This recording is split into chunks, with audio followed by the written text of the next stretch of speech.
I'm Steve Thomas, and this is the first of a web-based series of programs on building materials, challenges, and solutions.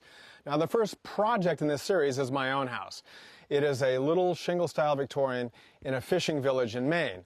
Now, my wife and I are downsizing, so we wanted to renovate a house that was small. And this is small. It's 1,300 square feet.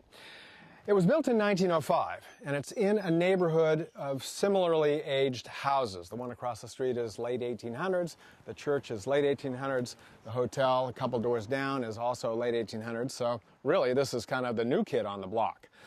It has been here virtually unchanged since it was built in 1905.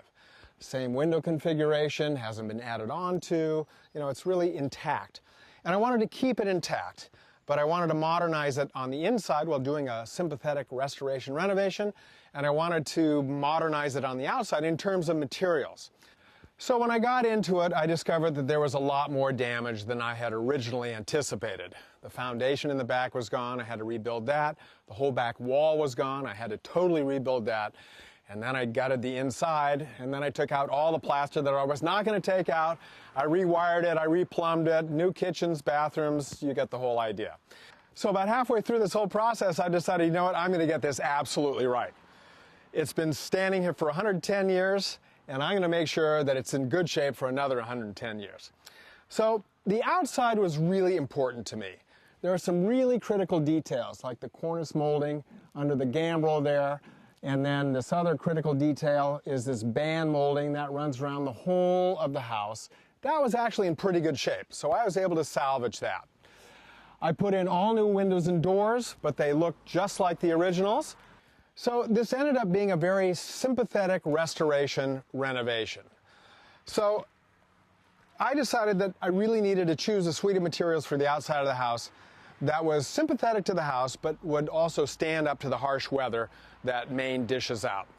So up top there was all shingles in the original version, and I replaced it with shingles. These are Eastern white cedar. They were pre-dipped, and they look pretty much like the originals. I ended up staining them. So that brings you all the way down to that nice flare above the trim band there. Getting that just right was really critical. So far so good. Now down below here, this is all clapboards. I replaced it with clapboards. And these also are wood. It's Western red cedar.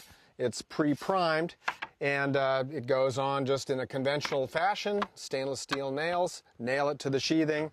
So we ended up painting it to match the shingles up top there. So all conventional materials there. There's nothing unusual.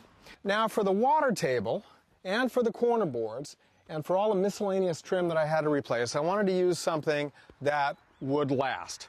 If you look around the neighborhood here, you can see houses with water tables.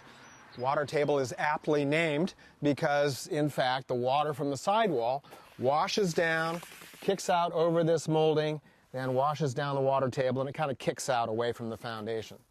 From an architectural standpoint, it really does anchor it to the stone foundation. And you see that's a typical feature all around the neighborhood.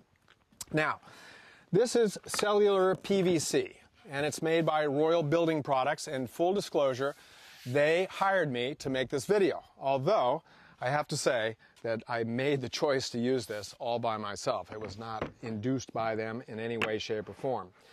I like it because it has got a nice smooth surface and really sharp, crisp edges, and it looks like wood. Inside it is literally kind of foamy PVC.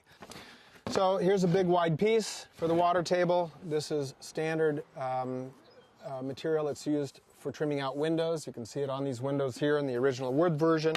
That goes on top there. This is a bed molding here. You can buy this in wood. It's also available in PVC. That goes here, and that composes a very traditional looking water table. Copper flashing on top of that. That dresses it all up and conducts the water away from the sidewall and ultimately away from the house, and then your clapboards like that. So all in all, it is a suite of materials that is the best of the old and the best of the new.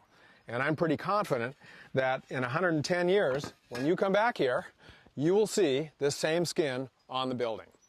At the end of the day, we don't own our buildings. We are just the stewards of our building. And when you pass it on to the next owner, and they pass it on to the next owner. As a carpenter and a contractor, you want to know that you've done the right thing for the building. Plus, it looks great. It really looks great.